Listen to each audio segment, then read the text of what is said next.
Tenemos a Luis Zúñiga en la línea telefónica. Don Luis. Sí, ya creo que estamos bien ahora. Ok, perfecto.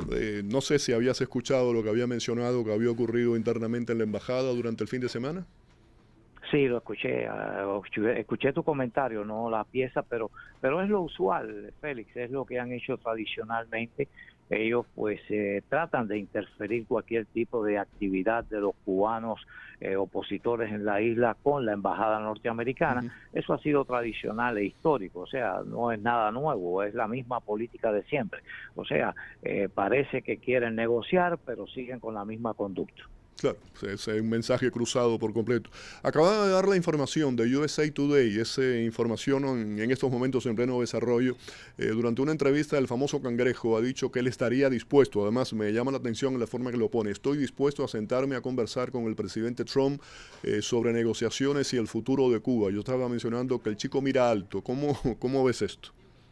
Sí, yo estaba leyendo precisamente cuando iba a comenzar ya la entrevista, pues estaba leyendo esa entrevista. Félix, interesante. Hay un doble lenguaje en el régimen.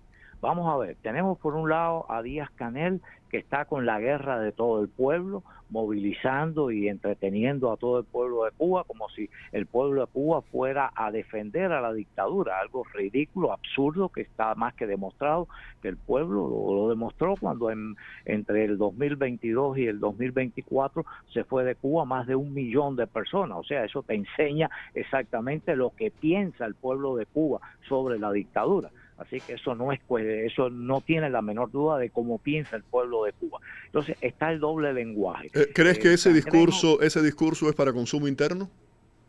exactamente, creo que todo esto de batalla Claro. interna, etcétera, etcétera, esto no es nada más que recordando y actualizando el pensamiento del dictador Fidel Castro, y Díaz-Canel pues tomando una actitud radical y de líder, etcétera, que no es líder de nada, él no manda en Cuba. Y por otra parte, entonces ya el íntimo de Raúl Castro, que sí está dispuesto a negociar, y yo sí creo que realmente está dispuesto a negociar, porque ya Raúl Castro con 95 años, ¿qué Ujú. va a preservarse? Y además está poniendo en riesgo, él lo sabe perfectamente, porque él vio lo que aconteció en Venezuela, y él sabe perfectamente de que un enfrentamiento o un ataque de Estados Unidos sería demoledor para la dictadura. Así que yo sí pienso que realmente él quiere negociar o están tratando de negociar. Ahora la solución de esa negociación es donde está posiblemente el problema. Claro. Cambiando de tema, el régimen ha anunciado un alza del salario mínimo en Cuba, una medida populista al estilo de Chávez, de Petro. Yo mencionaba anteriormente que esto lo hizo Chávez, lo hizo Petro en Colombia, lo hizo Cristina Fernández de Kirchner. Son medidas populistas, ¿no? Y que en muchas ocasiones, claro, en Cuba no hay elecciones, pero en otros países lo han utilizado poco antes de las elecciones como una forma de garantizar o de tratar de ganar una serie de votos. El régimen ha anunciado esa alza del salario mínimo en pesos cubanos. Realmente estamos hablando de 2.100 pesos cubanos a 3.210 aproximadamente. Esto para el cubano de a pie, que para poder resolver tiene que resolver en dólares, significa nada, es una migaja, no resuelve nada, pero es un mensaje que ellos están enviando. ¿Cómo lo ves? Exactamente como lo ha definido. Creo que no hace falta agregarle ni una palabra más. Esto no es más que demagogia. Esto no resuelve nada. Esto no es nada más que una medida populista que lo que busca es vender esperanza para el pueblo de Cuba. Y el pueblo de Cuba sabe que no tiene esperanza ninguna. Eso se sabe. Y la emigración es la mejor evidencia de todo esto. Las protestas, los cazuelazos. Todo esto es la mejor evidencia de que el pueblo de Cuba sabe que no hay solución. El régimen en Cuba está quebrado. Fíjate que no tienen crédito en ninguna parte del mundo, y hoy actualmente están dependiendo prácticamente de donaciones. Incluso están desesperados por la donación de 100 millones que le prometió el Ujú. presidente a la dictadura, y ahí está. Dice que en el mes de julio, este mes, es que la ayuda va a llegar a la isla. Así Sí, pero mira, qué que el bueno que régimen no mencionas hace mucho. eso, porque en ese aspecto el régimen miente, porque en otra declaración que hizo Díaz-Canel dice que no van a enviar en esos 100 millones, no está contemplado medicinas ni comida. Eso no es cierto. Dijeron también que no sería hasta el mes de septiembre septiembre.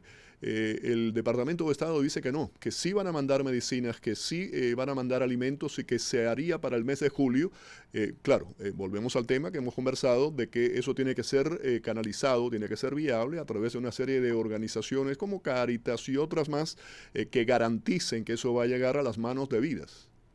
Exactamente, y bien que lo has mencionado, Díaz-Canel mintió en una entrevista que tuvo en República Dominicana diciendo lo que tú acabas de mencionar, de que eso era, que estaban engañando, que no había ninguna ayuda, que no había medicina de alimentos, y yo recibo información de ¿cómo se llama? Por email del Departamento de Estado, sus informaciones, y ahí está bien claro que 60 millones van al Catholic Relief Fund, o sea, a Cáritas de la Iglesia Católica, y 40% que será distribuido por organizaciones no gubernamentales confiables. O sea que sí es cierto lo de la ayuda de 100 millones y es Díaz-Canel el que miente. Claro. Hay otra medida, Luis, que a mí me parece surrealista, alucinante. No sé si tú recuerdas una novela de Reinaldo Arenas que se llamaba El Mundo Alucinante. Cuando yo vi esta información me recordé de esa novela. El régimen está dando como la gran solución a la recogida de basura en Cuba en general, pero en La Habana. Al utilizar triciclos eléctricos, y eso le llaman el rampeño. ¿Por qué rampeño? Porque es en el área de la rampa, lo que se conoce como la rampa J23 específicamente, y van con esos triciclos. Hay imágenes, las pueden buscar de los triciclos como son. Están cobrando, no es subsidiado esto, están cobrando 100 pesos por vivienda, residencia particular, y 15,000 para negocios. Comenzó en el día de ayer domingo comenzó, y como decía yo, eso es alucinante en un lugar que tú conoces perfectamente bien, y estoy seguro que vas a poder describir mucho mejor que yo, como la rampa, lo que fue la rampa en su momento, y que en ese momento haya esta cantidad de basura acumulada, y que la decisión sea triciclos eléctricos, y que esto ya comenzó. Sí, efectivamente, de verdad que esto parece fantasía o pesadilla. La rampa es la zona más turística de La Habana, el área de la calle 23, después que pasa L&M, baja la rampa, y por ahí pues ahí estaba CMQ, ahí habían restaurantes muy famosos, ahí estaban estaciones de televisión, otra más, Canal 4, Canal 6 en L&23, o sea, es una zona céntricamente turística, tiene el hotel, el Hilton ahí en la misma esquina, o sea, el Capri un poco más abajo, o sea, céntrico. Si lo que fue en su momento una célebre heladería, ya después del régimen de Castro, pero en su momento fue una célebre heladería. Copelia está muy cerca de ahí también. Sí, igual en la misma esquina frente a Radio Centro, en el I-23 también, pero en la esquina izquierda. Lo que esencialmente hay es que si la basura ya está acumulada en esta área, ya se puede imaginar cualquier persona lo que puede ser en el resto de La Habana, y además incluso en las provincias, porque nunca se habla del interior, pero el problema de la recogida de basura es peor aún en todo el interior, como es los cortes de electricidad, la falta de agua, el derrumbe de vivienda, es mucho peor en el interior de toda la isla. Pero el hecho de que ya el régimen no tenga ni siquiera la capacidad de recoger la basura en estas áreas donde va el turismo esencialmente, eso te enseña la debacle de salud y de economía que tiene la dictadura. Y eso no es solamente un tema estético, tiene que ver con la salud también. Esa acumulación de basura, por supuesto, que puede traer brotes de enfermedades y otra serie de problemas. Mira, eso es en La Habana, no sé en otras partes, pero tengo este dato, este detalle: de los 106 camiones de recogida de basura, solamente 40 estaban funcionando y eficientemente, no a su totalidad. Por eso es que estábamos viendo esas montañas de basura acumulada en La Habana. Fíjate, el número que tengo dice que se acumulan 30,000 metros cúbicos diarios, y eso se almacenaba, se multiplicaba, algo totalmente fuera de lugar. Tú hablabas del J23, el otro día yo comentaba, como tú y yo nos conocemos, hemos conversado mucho sobre ese aspecto. Yo salí de Cuba siendo un niño, ¿no? Pero tengo algunos recuerdos. Si esto que hablamos es J23, yo nací en J17, o sea, literalmente a 2 cuadras, y tengo un recuerdo, un leve recuerdo de lo que era aquella zona, ¿no? Y me parece, cuando veo estas imágenes, algo que digo, ¿cómo es posible que todo esto haya ocurrido?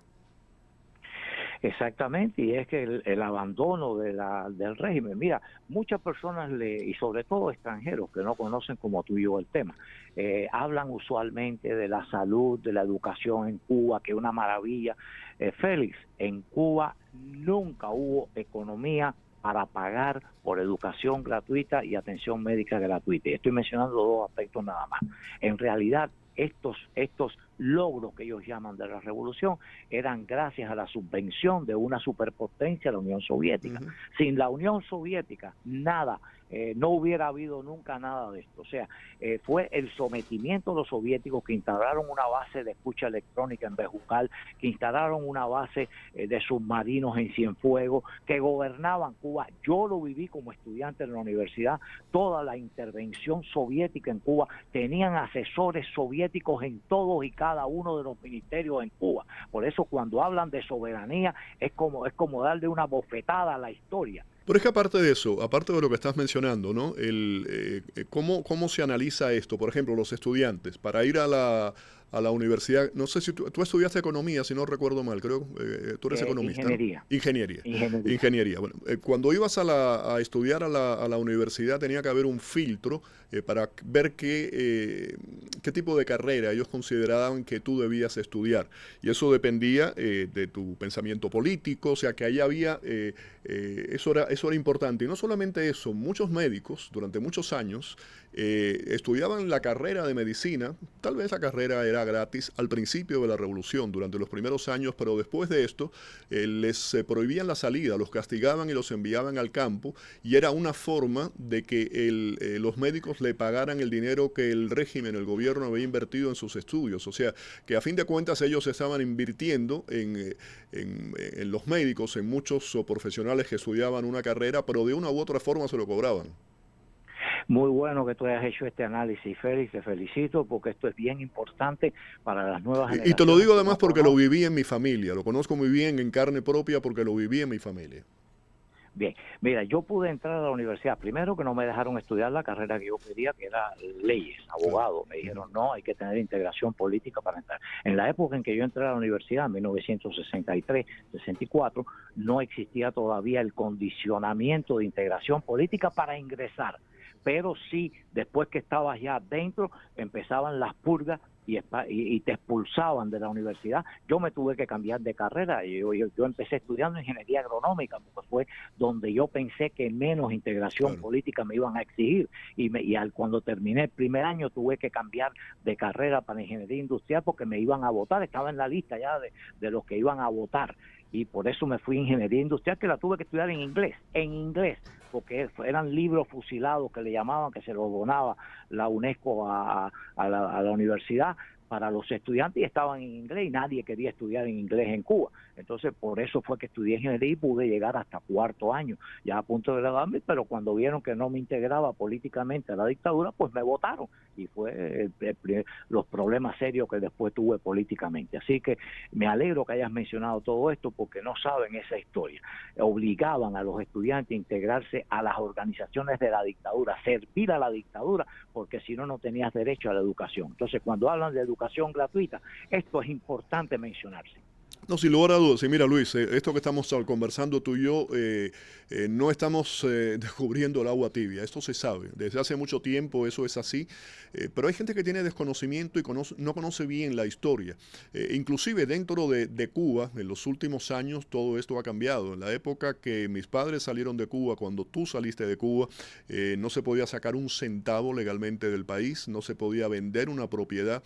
En aquella época hacían algo que le llamaban el inventario. El inventario era algo en que venía alguien de la seguridad del Estado a tu casa, a tus propiedades, e inventariaban uno por uno, libros, cuadros, hasta la más mínima cuchara que tenías en tu casa, lo ponían dentro de una planilla, lo contabilizaban, y a la hora de que te daban la salida, no era salir así como si, te daban la salida, tú tenías que justificar que todo eso que estaba en el inventario estaba ahí o te lo prohibían. Con el tiempo eso ha cambiado, y qué bueno que ha cambiado para mucha gente que en un aspecto no tienen que pasar por eso, pero esa historia no se puede obviar. Y quiero agregarle algo más a esto que estás diciendo, que es muy correcto, era así, y si faltaba algo del inventario, o lo reponían o te cancelaban la... Claro, no, sí. Pero había algo más. y esto fue establecido para salir legalmente de Cuba en lo que llamaron el Puente de la Libertad, que se estableció entre 1900, creo que fue 67 y 1900, creo que duró como hasta el 68, 69 o 70, los vuelos de la libertad. Para tener derecho a esa salida legal del país, tenías que ir a trabajar a la agricultura. Claro. Hombres, mujeres, todo el mundo. Si agrego algo más a lo que estás diciendo, te digo algo. En aquel momento había que enviar un telegrama para renunciar al trabajo. Personas que habían trabajado toda su vida para poder pedir la salida tenían que enviar una renuncia al trabajo. ¿Qué ocurrió? Que crearon una ley que le llamaban la ley contra la vagancia. Automáticamente todo el que enviaba esa renuncia al trabajo quedaba como vago habitual, que le llamaban ellos, y automáticamente todas esas personas terminaban trabajando en la agricultura. Eso es lo que tú estabas mencionando.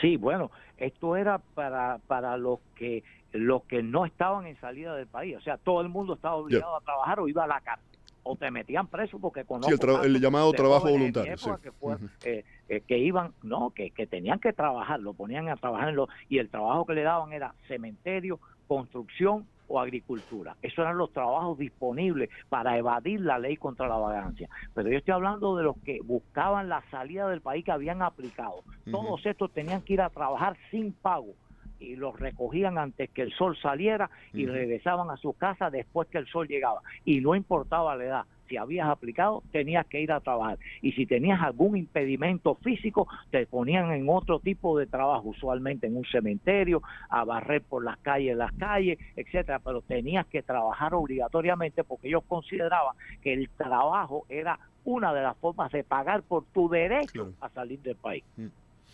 Bueno, vamos a la actualidad, Luis. Nos quedamos un poco en el pasado, pero es que toda esta historia es parte del resultado de lo que estamos viviendo hoy, ¿no? Y no se puede olvidar, no se puede mirar hacia otra parte, y hay que conocerlo todo. ¿Cómo ves los avances de las conversaciones entre Washington y La Habana? Estados Unidos le envió un mensaje a La Habana diciendo: esas 176 medidas no son suficientes, no sirven de mucho. ¿Cómo crees que se puede salir de esto? Yo lo veo estancado. Sí, tienes razón. En la imagen que recibimos todos es esa del estancamiento, sin lugar a dudas. Pero, te repito, yo pienso de que el pragmatismo es el que se está imponiendo. Y hace un par de días, hace como 2 días atrás, antes de la celebración del 4 de julio, en un vuelo en el avión presidencial, le preguntaron al presidente al respecto y dijo: se están acercando a nosotros. Eso fue, si me permite, fue un evento en Dakota del Norte. Hubo un evento que estaban creo que era inaugurando la biblioteca Roosevelt en ese momento, y se hizo un poco en el contexto de una serie de países que habían sido Estados Unidos. Ahí estaba Guam, estaba Puerto Rico, estaba Cuba, y en esa declaración él dijo específicamente eso que estás diciendo. Exacto, y en definitiva yo pienso que esto tiene mucho que ver, Félix, con el ámbito militar.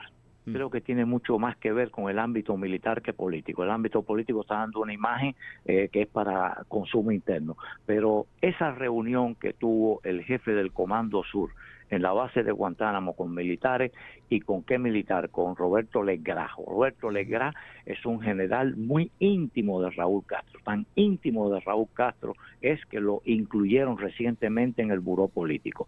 Y yo pienso que este señor puede ser la conexión, porque el jefe del Comando Sur, Félix, no se mueve a una reunión que no tenga una suprema importancia. Para eso tiene un cuerpo de generales a su alrededor que tienen la capacidad de negociar cualquier tipo de cuestión de menor cuantía. Así que lo que se conversó en la base de Guantánamo con el general Roberto Legras tiene que haber sido de suma importancia.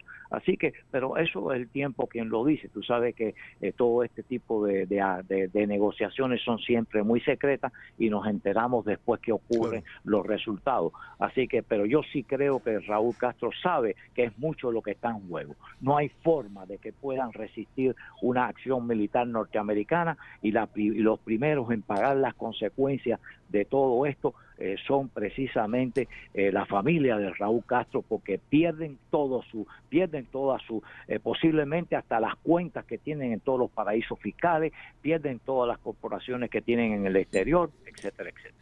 Mira, sí, yo lo veo como que están contra las cuerdas, ¿no? Y tratando de llegar al asalto 12 sin knockout, con la menor cantidad de golpes posibles, ¿no? El problema es cómo se llega, cómo llegan ellos hasta ahí, teniendo en cuenta que ellos insisten en que no abandonan el modelo socialista. Ellos están dispuestos a hablar pero que el modelo socialista está en la Constitución. Dicen que todo cambio está diseñado para mantener y preservar el modelo socialista. Que si nos vamos atrás, Luis, tú recuerdas cuando el deshielo, aquel famoso anuncio cuando Obama le habló a los estadounidenses, Raúl Castro en Cuba, en aquel momento Raúl Castro también dijo: esto se tiene que hacer para poder preservar el modelo socialista. O sea que por ahí siempre van los tiros. Te agradezco mucho el que hayas estado en el programa. Se me va el tiempo siempre hablando contigo. Un placer. Sí, igualmente, Félix. Y acuérdate que nada cambia hasta que